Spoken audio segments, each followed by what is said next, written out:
है अमित पर, उनकी पूरी टीम पर कि 31 दिसंबर से पहले कोई भी हायर ग्रेड की पोस्ट खाली नहीं रहने दी जाएगी।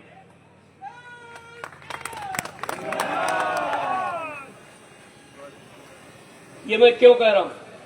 ये मैं इसलिए कह रहा हूं कि ये पे कमीशन 1 जनवरी 2026 से लागू हो जाएगा।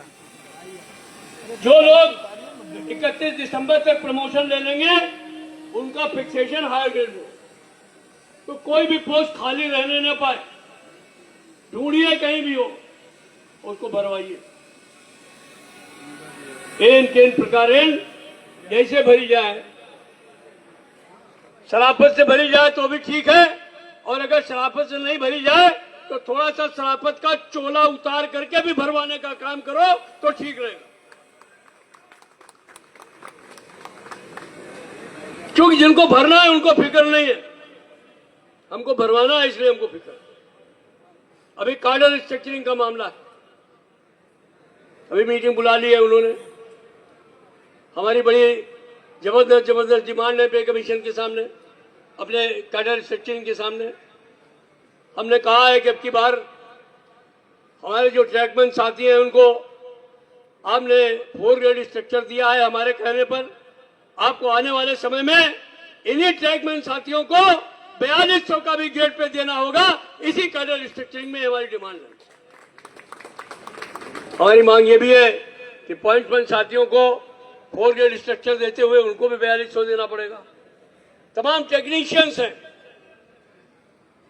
या जो 4200 में ऑलरेडी है, उनके लिए हमने डिमांड किया है कि उनका टर्मिनल ग्रेड नहीं होना चाहिए, उनको इस कार्डर स्ट्रक्चरिंग में 4600 का ग्रेड पे मिलना चाहिए।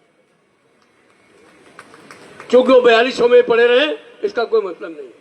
अगर सुपरवाइजर्स 4800 और 5400 में जा सकते हैं तो टेक्नीशियन 4600 में क्यों नहीं जाएगा? टेक्नीशियन 4600 में क्यों नहीं जाएगा? तो इसलिए हमारी मांग जेन्युइन है और मुझे आशा है कि रेल मंत्रालय इस पर ध्यान देकर के मानने का काम करे। हमारे रनिंग स्टाफ के लोग हैं, लोको पायलट हैं, ट्रेन मैनेजर हैं,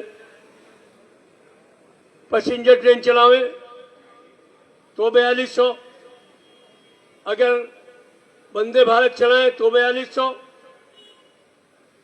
राजधानी शताब्दी चलाएं तो 4200। ये 4200 का मामला कब तक चले? ये नहीं चले। उनको 4600 का ग्रेड पे देना ही होगा इस कैडर स्ट्रक्चरिंग में। ये हमने मांग रखने का काम किया। हमारी मांग है कि तमाम जो हमारे कैडर है भारतीय रेल पर, उनको सबको कुछ न कुछ बेनिफिट कैडर स्ट्रक्चरिंग के माध्यम से मिलना चाहिए। अगर वो मिलेगा तो निश्चित तौर पर उसका लाभ हमें आने वाले पे कमीशन मिलेंगे। हालांकि हमने वहां पर ये करवा रखा है कि इसको नवंबर 23 से लागू किया जाए, लेकिन इनका कोई भरोसा नहीं है, तो इसलिए हमको इससे लाभ चाहिए। जो आदेश हमने करवा रखे हैं उनका इंप्लीमेंटेशन जिम्मेदारी आप लोगों की। कैरियर प्रोग्रेशन के लिए जीडीसी होनी चाहिए, एलडीसी बराबर होना चाहिए, एलडीसी ओपन होना चाहिए, ये सब तो हम लोग रख रहे हैं, लेकिन जो जीडीसी एलडीसी के आदेश हैं वो भी तो लागू होने चाहिए। जहां जाओ पूछो भाई तुम्हारा जीडीसी हो गया? नहीं भैया नहीं हुआ। कई जगह लोग कहते हुआ था लेकिन इम्तिहान कैंसिल हो गया। कई जगह डेट फिक्स हुई थी लेकिन हुआ नहीं। क्यों नहीं हुआ? पर्चा आउट हो गया। इसमें हमारे एम्प्लॉय का क्या दोष है? वो रात दिन मेहनत कर रहा है, 24/7 गाड़ियां चला रहा है। आज जीएम साहब आए थे, इतने कसीदे पढ़ करके गए, हमने ये किया, हमने वो किया। 800 गाड़ियां चलती थी वहां, हमने 2000 गाड़ियां चला दी। किसने चलाई वो गाड़ियां? किसने चलाई? आप लोगों ने चलाई। ठीक है, अच्छी बात है, नाम रोशन हो रहा है ईस्टर्न रेलवे का। उनमें महाप्रबंधक से लेकर के हमारा आखिरी छोर पे खड़ा हुआ कर्मचारी भी शामिल है। लेकिन जो उसको मिलना चाहिए वो उसे क्यों नहीं मिलता, समय से क्यों नहीं मिलता। 400-500 लोग हर वर्ष अपनी जान दे करके, शहादत दे करके भारतीय रेल चला रहे हैं, लेकिन जब कोई देने की बात आती है तो उनकी मिलानी जो है वो सेंट्रल सेक्रेटरीट में बैठने वाले कुछ लोगों से कर दी जाती है,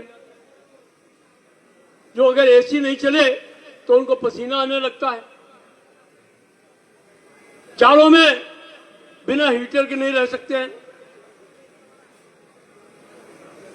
जब हमारा साथी माइनस टेम्परेचर पर गाड़ियां चलाता है उस समय वो लोग रजाई से पैर बाहर नहीं निकाल सकते। आज भारतीय रेल अगर चलती है तो लोग देश के त्योहार मनाते हैं, दशहरा मनाते हैं, दिवाली मनाते हैं, ईद और बकरीद मनाते हैं। अगर भारतीय रेल नहीं चले तो लोग छठ नहीं मना पाएंगे, लोग त्योहार नहीं मना पाएंगे, अपने बीबी बच्चों को नहीं देखते, लेकिन लोग गंतव्य पे पहुंच जाएं इसलिए गाड़ियां चलाने का काम करते हैं। तो इतना मेहनत कर साथी भारतीय रेल का, अगर उसके